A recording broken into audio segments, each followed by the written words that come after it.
इस्लामाबाद वज़ीर आज़म शहबाज शरीफ PP parliamentarians जे सदर आसिफ अली ज़रदारी के मुल्क जो नओं सदर चूंडजण ते मुबारकबाद ॾिनी आहे। वज़ीर आज़म ऑफिस मां जारी कयल बयान मूजिबि वज़ीर आज़म शहबाज शरीफ आसिफ अली ज़रदारी के ॿियो भेरो सदर चूंडजण ते मुबारकबाद ॾिनी ऐं चयो त क़ौमी असैम्बली सेनेट ऐं चइनी सूबनि जे चूंडियल मेंबरनि आसिफ ज़रदारी ते एतमाद जो इज़हार कयो आहे। हुन चयो त आसिफ अली ज़रदारी वफ़ाक़ जी मज़बूती जी अलामत हूंदो।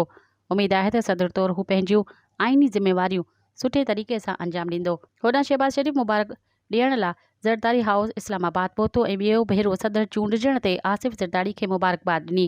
क़ौमी असैम्बली स्पीकर अयाज़ सादिक, सिंध जे गवर्नर कामरान टिस्तूरी ऐं ॿियनि बि सदर चूंडजण ते आसिफ ज़रदारी खे वाधायूं ॾिनियूं आहिनि। मज़ीद ख़बरनि ऐं तफ़सीलात लाइ विज़िट कयो असांजी वेबसाइट www.awamiNewsHD.com ऐं ॾिसंदा रहो अवामी न्यूज़ HD।